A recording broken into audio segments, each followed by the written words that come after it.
Hi there, this is Joan Van Ark, and you're listening to TV Confidential. Ladies and gentlemen, this is the Night Gallery.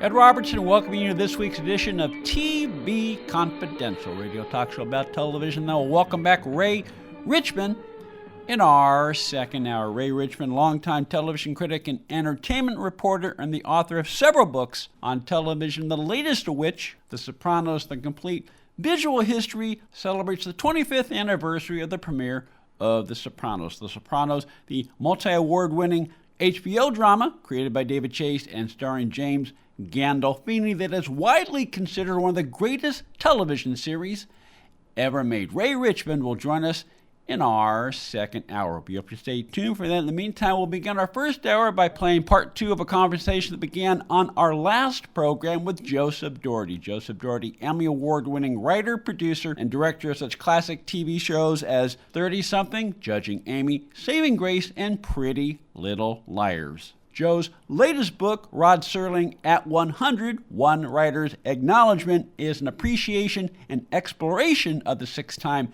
Emmy Award winner that takes a deep dive into the vast catalog of Rod Serling. Not just his best-known works, such as The Twilight Zone and Night Gallery, but some of Rod Serling's lesser acknowledged efforts, such as his existentialist Western from 1965, The Loner, starring Lloyd Bridges. Rod Serling at 100 is available right now through our friends at Fayetteville Mafia Press as well as Amazon.com. Also available through Fayetteville Mafia Press and also available by Joe Dougherty is The First Cylinder, Joe's sci-fi novel that draws inspiration from the famous invasion of Earth by Martians that H.G. Wells depicted in his classic novel War of the Worlds. Only Joe tells the story from the perspective of the Martians. First Cylinder also available Fayetteville Mafia Press, as is a Screenwriters Companion, Instruction, Opinion, and Encouragement, available Fayetteville Mafia Press as well as Amazon.com. Before I forget, steering back to the topic of the hour-long Twilight Zone. Please bring us back to what we were supposed to be talking about. And I think, look, Rod Serling had many gifts. And by all accounts, Rod Serling was an innately funny man. His attempts to translate... I'm sorry, I forgot to turn my phone off. It's Rod Serling calling from the grave. So yeah, you're getting into a sensitive topic for him. We are getting into a sensitive topic for him. But he was an innately funny man, and yet... more often than not, his attempts at humor particularly in the Twilight Zone were hit and miss. One of the attempts where I think he hit the ball out of the park, because it was not just an outright comedy. It was a commentary on how network television worked. Was the Bard featuring Jack Weston and John Williams, not Johnny Williams, the composer, John Williams, the very accomplished British actor who some of us remember as the guy who filled in for Sebastian Cavett in a few weeks. Oh, that's right, yeah. But one thing I did not, it's a searing satire on network television. One thing I did not know is the character Julius Moomer was not the first time he lived in the mind of Rod Serling. I learned about that. No, it's not. It's real, and I don't know. And this is something to be pondered. But I knew the Bard because I knew the Twilight Zones, and then so I had not seen all of Rod's Playhouse 90 scripts, but I'd always wanted to see Velvet Alley because I'd heard so much about it. And I finally went to this was back in the day, the covered wagon days, when you could go to the Museum of Broadcasting and sit in a little cubicle and pull up the items from the collection. So that's where I was sitting. I was sitting in there and I was watching Velvet Alley, and Jack Klugman is an agent. He represents different writers, and he gets in his office, and suddenly in his office is not the same actor, but another writer named Julius. who basically is Julius Moomer, because his first scene, it's the same scene. Julius's first scene in The Bard is him trying to pitch a bunch of bad television shows. And the first time we see Jules, who doesn't have a first name in the Velvet Alley, he's pitching the same bad television. And I think there's something like 4 or 5 years between the two pieces. And I mentioned in the book, I said, Rod just must have loved Julius Moomer to take this minor character who disappears from a Playhouse 90 after one scene and give him his own episode. Well, this is what I wrote down when I read that part of Rod Serling at 100, Joe. It just goes to show that Rod Serling, like virtually every other successful writer I know or know of, was not afraid to crib from himself every now and then. No, cribbing, copying. It's like a lot of it's structural too. Yeah. Basically, again, it's one of the things from the book is basically there are some episodes that you can sit next to each other and if you look at them just sheerly structural, they're almost identical. There's Nervous Man in a $4 Room is structurally essentially identical to Mickey Rooney's Last Night of the Jockey. They are structurally beat for beat almost exactly the same, but they're working totally different stories. And again, the separation is second chances and comeuppance. Nervous Man in a $4 Room, the character gets to walk out of the room at the end and have a life because he deserves a second chance. Last Night of the Jockey, he's never going to leave the room. He's been hoisted on his own petard. So who are you? Are you are you entitled to a second chance? Or are you going to get stuck with a comeuppance? But structurally, they're essentially identical.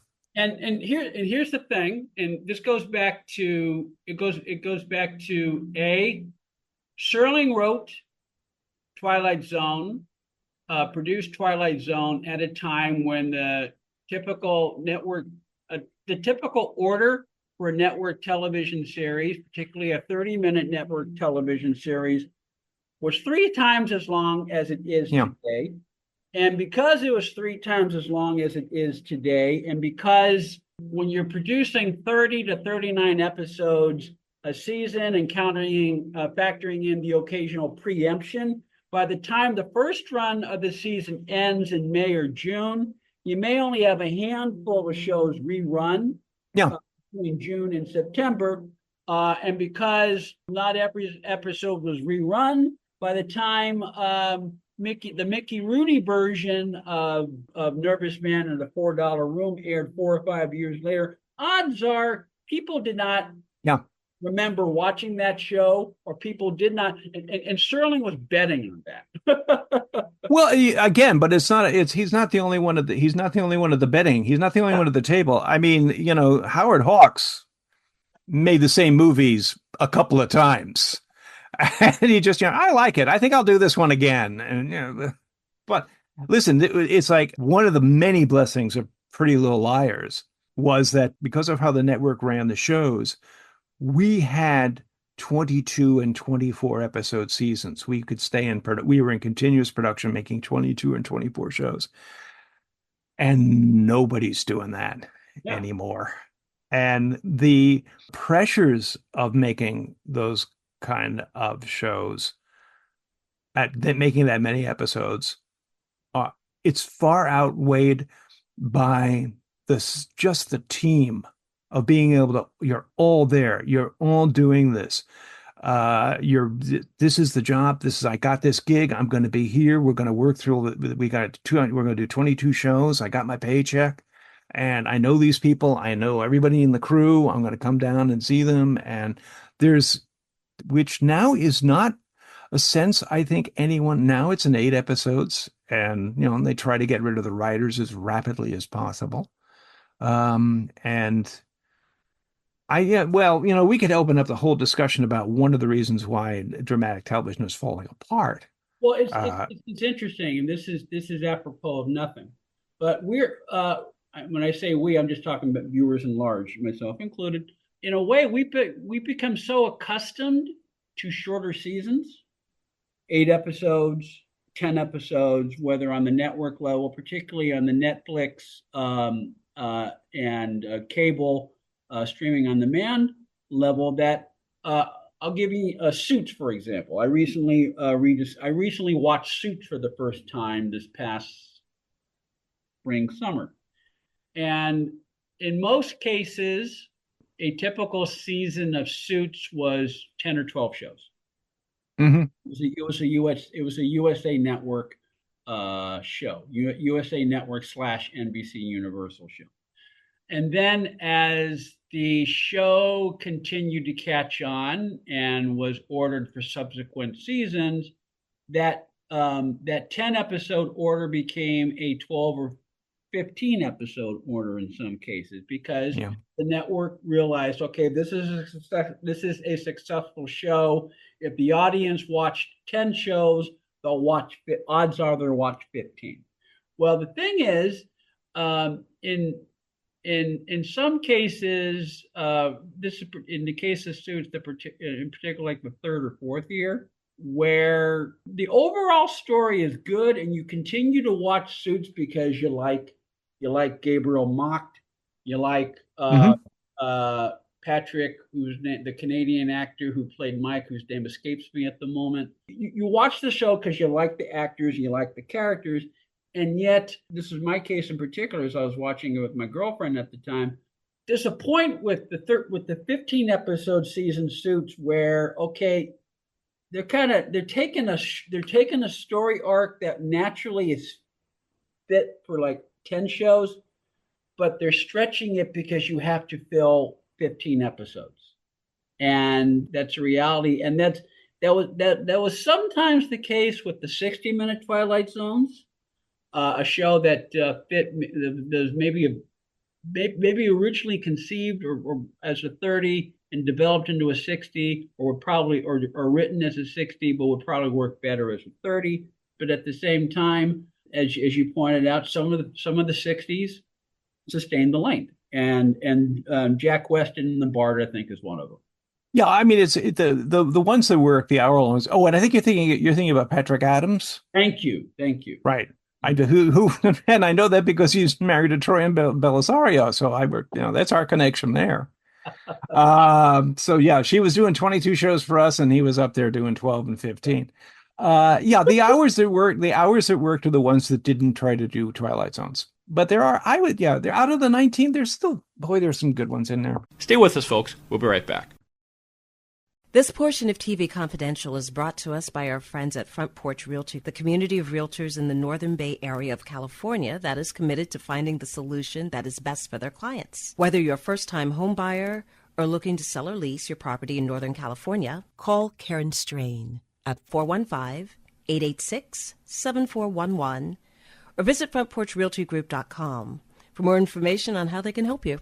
One more item: if you're starting a company, particularly one that is in an emerging market, you know that averting any sort of legal dispute is crucial to your business plan. Our friends at Tectonic Law offer an array of services that can help you avoid and preempt future litigation while also developing and protecting your intellectual property and intangible assets. Tectonic Law serves the needs of a host of emerging industries throughout California and beyond, including industrial designers, beverage makers, artists, farmers, retail stores, health practitioners, wellness experts, cosmetics manufacturers, nonprofit organizations, innovators in sustainable practices, and libraries. Go to tectoniclaw.com to learn more about how Tectonic Law can help your business thrive. tectoniclaw.com. Rock solid representation for groundbreaking industries. Hi, this is Louise Schaefer, and you are listening to TV Confidential. Rod, first of all, let me ask you this. What was it that brought that decision about? Was it a burning desire to write because you felt that you had to say something, or was it just a way to make more money? A combination of many things, Mike. The immediate motive at the time, the prodding thing that pushed me into it, was that I'd been writing for a Cincinnati television station as a staff writer, which is a particularly dreamless occupation, composed of doing commercials, even making up letters of, what do they call it, to plug a product. Somebody has used it, testimonial? Testimonial letters. As I recall, there was a drug, a liquid drug on the market at the time that could cure everything from arthritis to a fractured pelvis. And I actually had to write testimonial letters. And on that particular day, I just had it. And though I had been freelancing concurrent with the staff job, the best year I'd ever had, I think we netted about $700, which is hardly even grocery money. Yeah. And that one night, we just decided to, sink or swim and go into it. Joseph Dougherty's latest book, Rod Serling at 101, Writer's Acknowledgment, takes a deep dive into the television career of Rod Serling while also offering a new perspective on a master storyteller. Rod Serling at 101, Writer's Acknowledgment, available right now through our friends at Fayetteville Mafia Press as well as Amazon.com. I want to circle back to one of the Easter eggs in Rod Serling at 100, Joe. Really? I didn't know there were any, so I'm in trouble now. No, they're Easter eggs, man. So okay.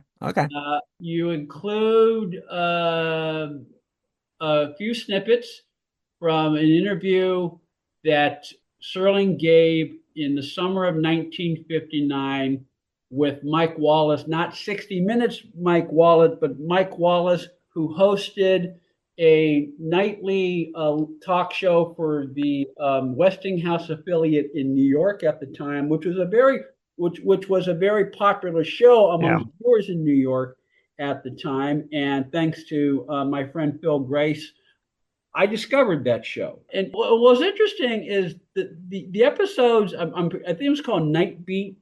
I think it was called I don't know, but I will say this: credit to David Bushman, one of my editors at Fayetteville Mafia, I thought it was a CBS show, and he corrected me. So I I think Westinghouse owned CBS at the time, or CBS owned Westinghouse at the time. So they were interrelated. Yeah. And I'm willing to bet that the New York affiliate who aired that show was a CBS affiliate. So I always assumed because it was so close to the premiere that it was a promo.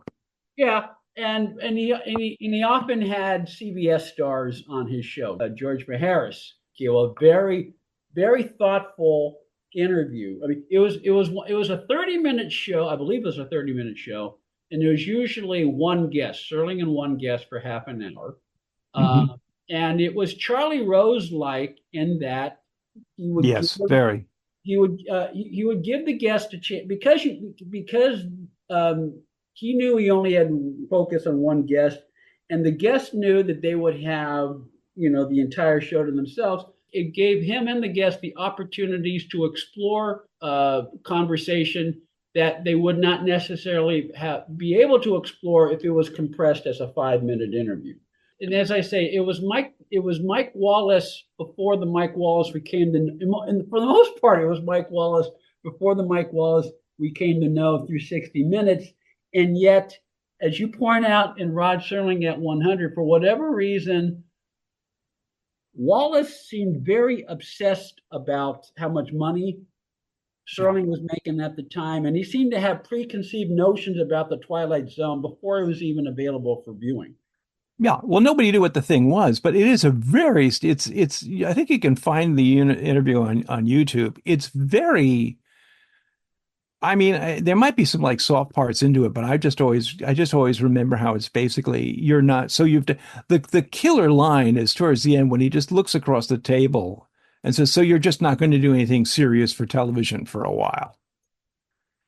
And to his credit, Rod said, "No, I'm not." Which, when you look at the show that premieres like 4 or 5 weeks after, is a bald-faced lie. He knew exactly what he was going to be doing with it. And, and the very fact that he's managed to get through the interview without saying to Wallace, well, how much money are you making? It's like, yeah, I thought basically, is Wallace trying to get a raise from somebody? I mean, is it just, it seems very odd. It was very antagonistic. Yeah. So, so you're just, so this is basically, it comes across as like Rod Serling's exit interview, now that you're leaving the business and you're not going to be a serious writer anymore and you're going to go over here and do this crap. Well, that's a shame, isn't it? Well, I guess you're gone now. That exit interview, so to speak, did not occur until July 1972 when he appeared on the Dick Cavett show. That was that. But of course, the thing I mentioned it in the book, is that if he was trying to get NBC and Universal mad at him, they just couldn't care less. Yeah. You can find the Serling Dick Cavett interview on YouTube as well. I really don't know. I'm sure they thought he was just going to promo the show, but he wasn't prepared to do that. He was going to be honest about it. And you can kind of see Cavett getting upset about it. And we'll pick up that thread on the other side of the break. Joseph Dougherty's latest book, Rod Serling at 101 Writer's Acknowledgment, takes a deep dive into the television career of Rod Serling while also offering a new perspective on a master storyteller. Rod Serling at 101 Writer's Acknowledgment, available right now through our friends at Fayetteville Mafia Press as well as Amazon.com. We'll take a quick time out. We'll continue our conversation with Joseph Dougherty here on TV Confidential. Hi, everyone. Thanks for listening to the TV Confidential podcast. If you like what you hear, please consider subscribing to the TV Confidential podcast, or better yet, give us a review on Apple Podcasts, Podchaser, or wherever you listen to our podcast.